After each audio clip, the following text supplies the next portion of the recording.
Le trinôme de recherche s'est agrandi d'une généticienne et d'un spintronicien. Claire accueille chez elle, en résidence, sa nouvelle collègue accompagnée de sa fille.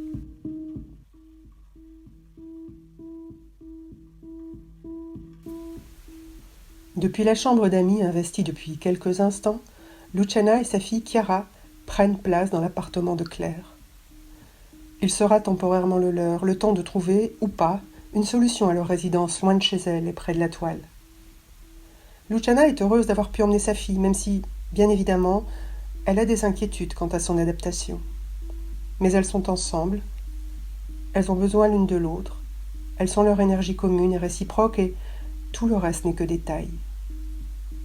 Claire apparaît dans le cadre de la porte pour prendre des nouvelles, s'assurer qu'elle ne manque de rien et leur proposer finalement de découvrir les lieux, comme son dernier résident, malheureusement une nouvelle fois retranché.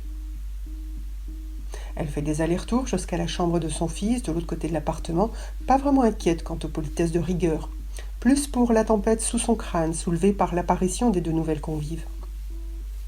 Elles n'y sont pour rien, certes, mais Claire pense leur demander un peu d'indulgence quant à son attitude, et il est possible que cette temporisation leur convienne à elles aussi. Malgré tout, elle préfère insister auprès de son fils. Elle revient pour leur signifier, dans un mélange de doute et de résignation, qu'il va falloir remettre les présentations à plus tard. Faute de mieux, elle présente son fils en parole. C'est un garçon timide et introverti, à qui il faut du temps, beaucoup de temps, pour ce qui est d'intégrer et de mettre en pratique les relations humaines, car pour ce qui est des concepts intellectuels, il les manipule avec une aisance disproportionnée et a même tendance à s'y complaire. Elle interpelle Chiara, à peine plus jeune que Noah, fille unique elle aussi, pour lui demander comment il en va de son côté. La jeune fille hausse timidement les épaules, tandis qu'un appel se fait entendre à l'interphone. Célène ne tarde pas à descendre et à faire son entrée avec son imposante chevelure, son imposante poitrine, surélevée d'un non moins imposant sourire. Claire lui enlace rituellement la nuque et disparaît, le temps d'une embrassade, dans les boucles de ses cheveux. Elle s'extrait de la masse capillaire pour effectuer les présentations. Un peu d'embarras, beaucoup de politesse et d'humour pour détendre l'atmosphère, et Célène s'enquiert finalement de l'absence de son filleul. Partie couper du bois pour l'hiver, d'après Claire. Ce qui oblige Célène à rassurer immédiatement les convives sur l'état mental de Claire qui aurait subi un accident de rue il y a peu. Le doute et l'incrédulité règnent, battus en brèche par une invitation à douter de tout, à commencer par ce qui se dit entre ces murs. Les présentations physiques se muent à présent en une présentation des lieux. Claire leur fait une visite guidée de l'appartement, en particulier de son lieu névralgique. Celui qui croise les chemins, les pièces, comme toutes les lumières des levantes aux couchantes, et ce, sous toutes les saisons, le séjour. Il se termine sur l'atelier, dissociable par des panneaux à longueur d'onde isolante. Une belle performance technologique, cet appartement, note Luciana. C'est vrai, c'est une performance, une belle machine à habiter, mais vu de l'extérieur, il ne raconte aucune histoire. Il pourrait être ici comme il pourrait être n'importe où ailleurs, des modules répétitifs et transposables à l'infini. Et alors ? Et alors rien, c'est juste dommage, et juste un luxe aussi de pouvoir consommer un espace d'une telle qualité, Claire est bien obligée de l'admettre. Car si on procède à une ouverture des parois des chambres du fond, un grand cercle vide se crée entre les chambres, l'atelier, le séjour. Un véritable studio de danse. Mais il n'y aura aucune démonstration pour l'instant puisque l'occupant est retranché. Il n'en faut pas moins pour que la marraine se précipite vers la chambre du fils. Claire la suit des yeux, en restant dans l'entrée auprès de ses colocataires. Un peu absente, elle ouvre une porte et présente la salle de bain principale, tandis que Célène, dans la diagonale opposée, finit par s'introduire dans la chambre. Claire ne perçoit pas à cette distance si Noah le lui a permis ou pas, mais reste sur ses gardes. Elle connaît son fils. Mais fait surprenant, Célène somme violemment Noah de sortir de sa chambre. Aussi vite, Claire abandonne ses convives, traverse l'appartement à la vitesse de la lumière et constate, horrifiée, le spectacle de son ami tirant le bras de son fils, lui-même agrippé au lit, les traits tendus. Claire la somme alors de lâcher l'enfant. Célène explique le bien fondé de son intervention, comme elle dit, pour leur bien. Mais Claire reste impassible, la fusille du regard. Alors l'ami baisse la garde et ne tarde pas à comprendre. n'y a rien à comprendre. Luciana et sa fille sont embarrassées, désemparées. Elles ne se sentaient pas à même d'intervenir en quoi que ce soit dans cette affaire, tant elles se connaissent peu et tant elles se sentent responsables par certains aspects de la situation. Mais tout a été si brutal. Cette jeune femme qui leur semblait si sémillante il y a un instant venait de déverser une charge d'énergie et de tension à laquelle personne ne s'attendait, pas même Claire. Restait à attendre que l'orage passe. Et l'orage passe. Claire a pris place sur le lit aux côtés de Noah. Elle enlace l'avant-bras de son fils qui reste lui aussi interdit. Tout se bouscule dans la tête du jeune garçon, aussi encombré que l'espace de sa chambre. C'est un vacarme monstrueux là-dedans. Il entend sa respiration, très forte. Il essaie de retrouver l'intégrité de son corps qui vient d'imploser lors du passage brutal du rêve à la réalité. Il n'a pas crié parce que les sons sont restés bloqués entre les maxillaires. Ils y sont toujours d'ailleurs, écartelés par ceux de sa respiration, profonde mais incomplète. Son regard est vide sur l'extérieur, l'esprit trop occupé à reconstituer son intérieur. Il ne sent même pas la brassade de sa mère, rien pour le moment ne le touche. Sa peau ne répond plus aux stimuli externes. Elle n'est plus que l'enveloppe de laquelle il s'est temporairement extrait. Et Claire le sait très bien, mais elle pensait que Célène le savait également. Il semblerait que celle-ci ne connaisse pas tout à fait le jeune homme malgré les 11 années de proximité. Il est vrai que la situation est nouvelle et la volonté de faire bonne figure aura certainement outrepassé l'affection qu'elle a d'ordinaire pour cet enfant. Consciente du décalage qu'elle vient de produire, elle se retire de la chambre. Claire, encore perturbée, lâche le bras de son fils et quitte les lieux, le temps de déphaser et de leur permettre de retrouver un certain équilibre. Luciana et sa fille sont restées pétrifiées dans l'état dans lequel elles étaient au déclenchement du cataclysme. Claire prend sur elle, retourne vers elle et tente de détendre l'atmosphère, recoller au mieux les morceaux. Elle leur sert 2 verres d'eau au passage de la cuisine et revient en apporter un autre à Noah. Il doit en avoir besoin lui aussi. Elle ne sait pas trop si elle doit rester auprès de lui, le laisser seul. Elle se sent coupable autant qu'inutile. Mais quelle journée pitoyable! Reste à espérer que le pire soit derrière et qu'il soit compilé dans cette journée. Il y a Noah d'un côté, prostré dans son mutisme, et Chiara et Luciana de l'autre, dans un état désagrégé. À Claire la mission de recomposer ces 2 antipodes, de refaire de la place à chacun et de rassurer les parties non adverses. Voilà comment elle pourrait introduire leurs invités auprès de Noah. Mais ce dernier ne semble toujours pas prêt au dialogue. Il veille à ne pas croiser le regard de sa mère. Il ne dit rien mais en dit trop. Il a bu son verre d'eau, l'a reposé contre lui, a saisi ses genoux de nouveau entre ses bras. Rester seul, c'est tout ce que son silence semble vouloir dire. Soit. Sa mère se lève et fait défiler sur son écran vitral les images des albums enregistrés sur sa playlist. Au passage de l'un d'eux, ses yeux ont oscillé. Claire arrête le défilement et découvre son choix. La musique d'un gars mort en apnée. Elle apprécie malgré tout son choix musical, les moments posés en alternance avec d'autres, plus vifs, presque en distorsion. Elle espère qu'il ne fera qu'apprécier la musique et si c'est le cas, elle croise les doigts pour qu'il fasse abstraction de l'apnée et remonte assez vite à la surface. Lecture enclenchée. C'est parti pour la musique comme pour elle. À hauteur de son fils, elle lui embrasse délicatement le front, la main posée sur sa joue, attrape le verre vide et s'en va. Qu'il profite encore du calme capharnaüm de son espace vital avant de prendre lui-même la décision d'en sortir. C'est le meilleur qu'elle puisse lui souhaiter. Et pour ce faire, elle quitte les lieux, laissant derrière elle la cloison de son espace, vital et fendu. 3 instruments imprègnent l'atmosphère de sa pièce.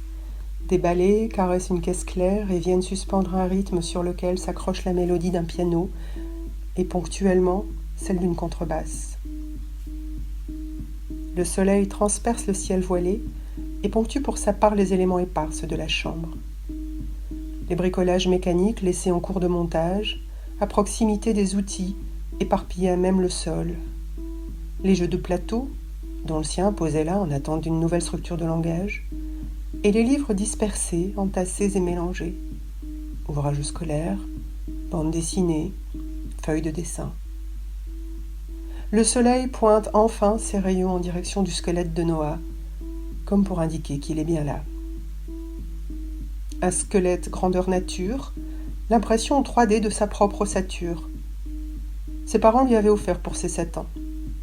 Ils avaient trouvé judicieux de l'aider par ce biais à assumer sa finitude, mais accusant aujourd'hui une différence de taille avec son avatar, Noah avait fini par le transformer en compagnon de jeu. Il passait beaucoup de temps au tout début à l'observer, à le toucher, à le manipuler. Il disait qu'il n'en avait pas peur puisque c'était lui, son propre corps, dans lequel il pouvait faire circuler sa main, l'habiter. Il pouvait également le décortiquer mentalement et s'y projeter, les incarner. Il lui parlait, et se parlait souvent aussi. Et lorsque cet étranger lui était devenu familier, il avait commencé à l'habiller, le déguiser, lui faire porter un tas d'accessoires, tous plus incongrus les uns que les autres. Phénix. En revanche, l'arrivée d'une jeune fille à peine plus âgée que lui dans son espace privé avait fait surgir une nouvelle angoisse dont Claire avait sous-estimé la dimension. Le lieu de vie était juste suffisant pour 3 personnes, maintenant 2, enfin disons 3 par intermittence, guère plus. Mais 4 personnes à temps complet, il ne pouvait se projeter dans cette perspective inquiétante. Et il n'avait aucune idée, personne n'avait aucune idée de la durée de ce temps complet. Alors tous ces circuits s'étaient mis en alerte, de la tête aux pieds, féroces. Et ses réponses directes étaient souvent les plus viscérales et les moins langagières. Il fallait s'y faire et apprendre à lire entre les lignes. Et s'armer de patience aussi. Noah. L'appartement était une cage. On avait ouvert la porte pour y introduire un autre différent en tout point, qui allait l'observer, le juger peut-être, à qui il faudrait dire bonjour, tous les jours, même les jours sans. Un autre à qui il faudrait donner une partie de son espace. Un autre, enfin, qui s'avérait être une autre, et qui déclencherait certainement des émotions indésirables. Voilà le point qui était le plus difficile à intégrer. L'appartement était une cage dorée, gadgetisée en haute technologie, dorée mais dangereuse. Et lorsque la porte de la cage s'était refermée, Noah avait naturellement refermé celle de sa propre cage, sa boîte crânienne, ultime forteresse qu'il pensait impénétrable après son enveloppe dermique. C'est cette enveloppe qu'il portait au moment des faits, comme une cape, mais le textile était distendu et trop lourd. Et par certains aspects, on pouvait entièrement imputer à Claire l'origine de cette distension.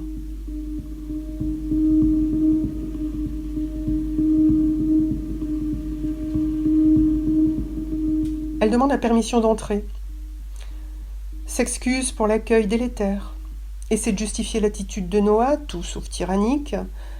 Elle leur assure qu'il a besoin de plus de temps et d'accompagnement que n'importe quel autre enfant, mais qu'il n'agit pas par art ni provocation. Et Chiara, au fait, comprend-elle tout ce qu'on lui dit en français ? Avec quelques secondes de délai, la jeune fille lui assure que oui, en découvrant le traducteur automatique qu'elle a appareillé autour du pavillon de l'oreille. Sa mère fait apparaître plusieurs paquets enveloppés. Claire sourit, touchée, leur demande lequel est le plus commun. Oui, lequel peut plaire à tous. Alors Chiara lui tend un des paquets. Bien, mais c'est celui-ci qu'il faut destiner à Noah. La chambre du garçon est toujours mi-close ou entr'ouverte, c'est selon. Qui d'entre lui ou elle entrera ou sortira de la boîte. Chiara l'appelle doucement depuis la faille dans la paroi. À défaut de réponse, elle élargit l'ouverture et le trouve encore recroquevillé sur son lit. Il tourne la tête d'un geste brusque et plante son regard grave dans celui de la jeune fille. En une fraction de seconde, il s'extrait du lit pour finir d'un « Salut » qu'elle lui retourne poliment. De l'autre côté, Claire prie Luciana d'aller s'installer dans le séjour et de ne pas prendre peur. Peur de quoi ? Luciana se fait alors littéralement aspirer par l'assise trop molle d'un pouf et lâche un cri de stupeur. Peur de ça, des plantes et des tableaux d'après Célène. Noah fait coulisser intégralement la cloison de sa chambre et apparaît, tenant en main un socle, une galette d'une 20aine de centimètres de diamètre. Il dit que c'est une expo virtuelle. Sa mère se réjouit du son de sa voix et du dialogue de Carmélite auquel elle échappe. Il s'agit d'une monographie de Mircea Cantor, un artiste du pays, choisi par Luciana pour le clin d'œil. Une des installations s'intitule DNA Kiss. Le groupuscule s'est réuni sur les assises souples et dévorantes du séjour. Les plantes extraterrestres ont été regroupées, mises à part, tandis que Célène fait son retour sur invitation de Claire. Tout est en place pour le diaporama hologrammique. Noah sélectionne le mode projection et avertit que le processus est en route. Une première image apparaît. C'est une œuvre plastique a priori en 2 dimensions. Pourtant, il est possible dans cette nouvelle configuration d'en faire le tour et de la regarder sous des angles différents. DNA Kiss, le baiser de l'ADN que Luciana commente en ces termes. L'artiste a demandé à 12 femmes de signes astrologiques différents de reconstituer la molécule d'ADN en embrassant au rouge à lèvres un support neutre. Claire s'approche pour analyser d'un peu plus près les couleurs. L'œuvre est assez mystique, souligne Luciana, devançant tout commentaire. Claire n'est pas à proprement parler intriguée par la symbolique. Elle détaille plutôt la suite aléatoire des différents rouges qui oscillent des roses au bordeaux en atteignant parfois les pourpres. Puis elle se recule et fronce les yeux pour ne percevoir que le rythme tonal des séquences qu'elle fait débuter par la teinte la plus sombre. Ce qui pourrait s'apparenter à une suite codante, elle reconnaît. Intéressant, constate Célène sans autre commentaire. Noah aimerait avancer. On fait un tour de plateau. Pas d'objection, on avance. La projection qui suit met en scène à l'échelle de l'appartement 7 paquets cadeaux symbolisés par leur ruban de fermeture. Tous ne sont pas visibles dans le séjour, certains sont projetés dans les chambres. Ils sont à l'origine en béton et de tailles différentes, si bien qu'il est possible de traverser certaines des projections et de se poser au centre des paquets. Ce qui amuse particulièrement les 2 jeunes gens. Chiara invite Noah à en choisir un. Elle fait de même, pénètre dans le plus grand par l'interstice des rubans. Noah, lui, s'est assis en tailleur en direction du paquet de Chiara et attend que celle-ci en fasse autant par symétrie. Cette dernière reste un moment debout, intriguée par les rubans de béton de son paquet. Lui suit l'exploration minutieuse de la jeune fille, sans commentaire. Elle lève la main vers le haut, comme pour en toucher un ou le saisir. Mais sa main traverse le ruban lumineux, comme s'il n'y avait aucune autre matérialité que celle de l'air et des poussières ambiantes. Elle pivote en pliant les jambes et termine assise en tailleur dans l'axe de Noah. Leurs regards se croisent dans la distance et dans le silence. Claire est étonnée de la qualité de représentation de l'œuvre. Elle avait déjà expérimenté ce type de réplication, mais pour des tableaux, donc en 2 dimensions. Jamais de réplication volumique d'un tel réalisme. Il y a une bande-son pour les commentaires, précise Luciana. Pas de réponse. Les 2 adolescents focalisent toutes les attentions et plus particulièrement sur le vide qu'ils sont installés entre eux. Il est aussi rempli que le vide de lumière que Chiara cherchait à toucher du doigt. Rempli de quoi d'ailleurs? De questions? Comme celle de Noah qui se demande encore pourquoi est-ce qu'elle est venue. Il ne voulait pas. Elle doit le prendre pour un psychopathe. Puis les questions de Chiara aussi. Est-ce que ses copains sont aussi bizarres que lui?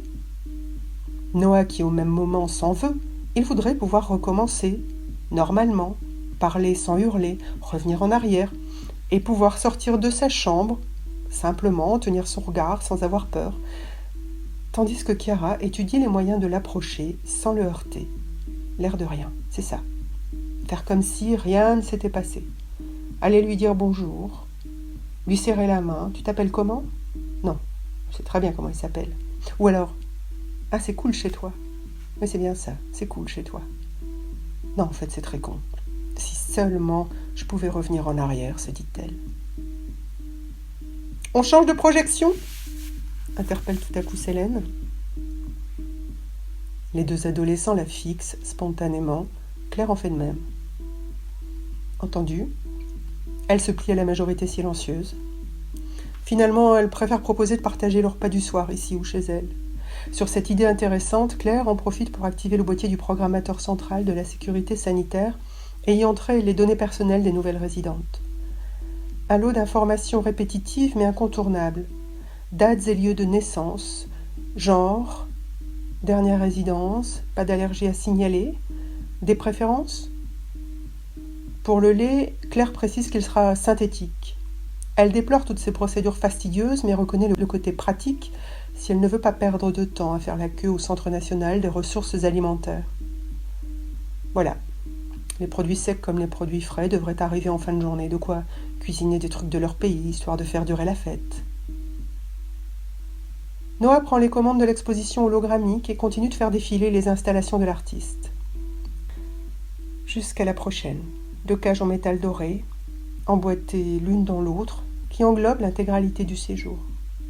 Les fins arceaux se sont lancés depuis le sol en une fraction de seconde. De façon générale, les installations ne sont pas prévues pour être mises à l'échelle d'une pièce, souligne Luciana. L'objectif est de respecter les proportions d'origine pour ne pas dévoyer le sens de l'œuvre, raison pour laquelle certains paquets béton enrubanés de la précédente installation se sont retrouvés dans les chambres. Célène demande si le reste de l'expo est chez le voisin du dessus. Claire, arrivée sur les entrefaites, transperce à son tour les arceaux virtuels et luminescents pour se retrouver, de façon assez magique, enfermée dans la plus petite cage. Comme Chiara, elle tente de saisir la légèreté de la lumière. Elle observe sa main qui coupe un arceau sans rompre la continuité du faisceau, sans déstabiliser l'équilibre de l'installation. Elle s'assied à son tour au centre de la plus petite cage, elle-même enfermée dans une plus grande cage, elle-même enfermée dans l'appartement, lui-même enfermé dans l'immeuble. Elle met un terme à sa logique d'emboîtement en constatant la vacuité de sa réflexion. Elle en laisse finalement échapper quelques bribes. Dans quoi est-on enfermé ? En attendant que leur écho revienne, d'on ne sait où. Dans une magnifique cage dorée, conclut Célène. Tout le monde se détend à cette sortie imprévue. Luciana la prend au sérieux, mais se veut rassurante sur le fait qu'enfermés, nous le sommes très certainement, et ce, dans les limites de notre imaginaire. Une limite par conséquent très relative et très restreinte. Célène s'interroge quant à elle sur la nature de cette congrégation étrange et cérébrale, mais conclut par la plaisanterie, seule porte de sortie qu'elle tient toujours à portée de main. Noah actionne la fonction de lecture, mais rien ne se passe. Le diaporama reste bloqué sur le besoin d'incertitude.